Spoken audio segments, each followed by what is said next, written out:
So, Guitaren.dk har interview med, I will say something in Danish first. Okay. Mr. Emmanuel, how is it? How are you doing? You have the flu right now, so you're not doing. Today, I played a concert here last night. Yes. And this morning I got up very early and went to Tisvilaj to see my father-in-law, yes, Torben, who lives up there. He's 85 years old.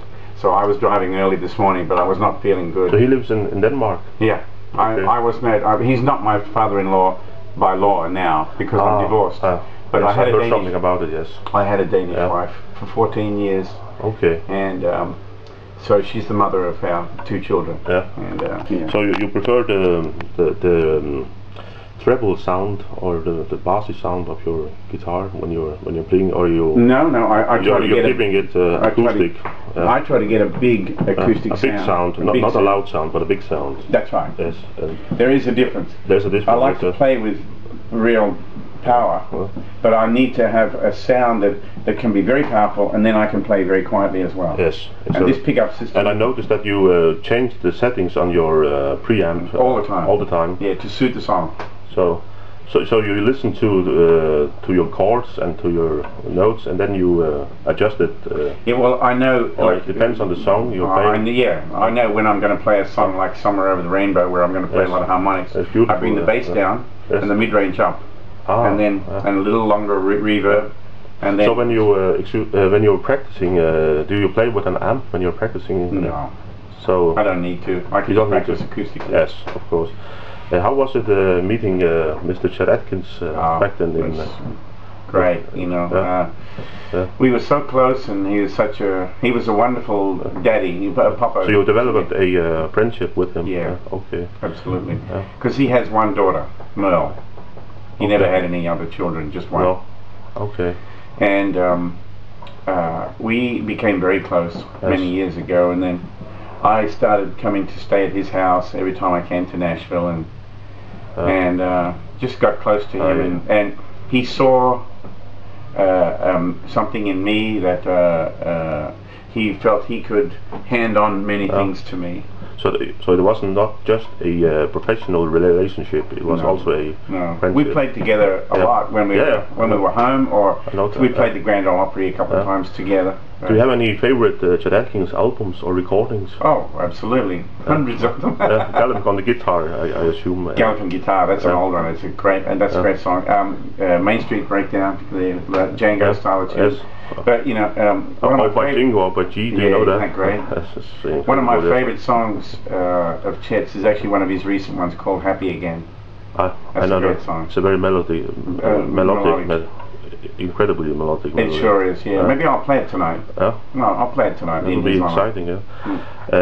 So when you're playing, people have said that you are very rhythmical at your approach on the guitar. Right. But I noticed that you are very, your approach is also very melodic. Yeah. Are you very aware of that? Absolutely. I try to write, I try to play music and write melodies that you can, when you hear them the first time, you can understand it, you can get it. I don't want to write something that goes like that over people's head. And you mentioned at the workshop that you respect in your own style, and then you afterwards you improvise. Yeah. And you had that approach from Chet Atkins. I think so. Yeah. I mean, I've listened to everybody. I've listened to, you know, Elvis Presley, the Beatles, Eric Clapton. He had some great arrangements, Chet Atkins. His arrangements are awesome. On Mr. Sandman, for example. Isn't that great? That's incredible. But there's also Mel Travis, whose arrangements are fabulous. And Jerry Reed. I know that. Larry Carlton, Leave It Now. And Lenny Brow, but he did some incredible Chet Atkins work in his younger days. Right. Have you heard about Pierre Benussan? Yeah, I know Pierre very well. You know him very well? Oh yeah, okay. We've worked together many times. One very important question that I actually wrote down on paper, so it's a bit improvised now, is are you planning on doing more duets with other guitar players? I have a plan in the future to do a Tommy and Friends type album. Okay. So you're not thinking about playing that together with, for example, Buster B. Jones or... Oh yeah, I see Buster from time to time. So, yeah. Yeah, I have a guitar festival in Germany, in Riedberg, every year in August. And Buster B. and Tom Bresch and Richard Smith and... Tom Bresch is the son of Merck Travis. Yeah, he comes and plays too. But how about... you did not mention much about the flat pick technique, because obviously people are very interested in the finger rigging. So you ran out of time. How about Mr. Doc Watson? Oh, I love Doc. Yeah. You know, unfortunately, he's not very well known here in Denmark. So I do my best at getting the word out. Do you play any of these tunes? For example, Whistle in the Rufus or? So you play those too? I probably could if I listened to them. The songs of Doc's that I really like are the ones that he recorded with Chet. Yes. The Reflections album, yes. That's one of my favourite albums. It's in Cannon's Land, and unfortunately they did not play Windy and Warm together on the album, but they played many others. For example, Black and White and Ragtime Annie. Isn't that killer? And Bewmanter. Unfortunately, Raggedy Ann, yeah. Unfortunately, I do not know the song Black and White. I did not know where Chet Atkins got it from. Perhaps. It's an old like Scott Joplin kind of tune. Yeah. Black and White Rag. Yeah. There was Black and White Rag, 12th Street Rag.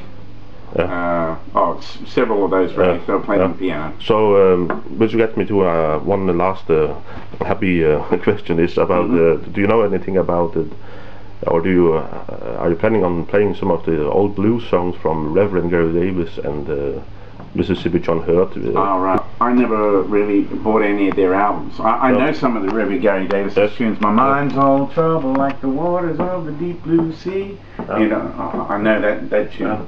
So you enjoy listening to the songs? Very much so, But what I try to do now is to write my own songs. So I can... Not just your own arrangement, obviously. No, but my own songs, For example, Borsalino. Borsalino was written by three guys. Why did you not play it tonight? You ran out of time. What's that? At the workshop, you did not play a Borsalino. Oh, there's a million tunes I didn't play. That's true. I don't have... One of my personal favorites. Well, I'll play it tonight.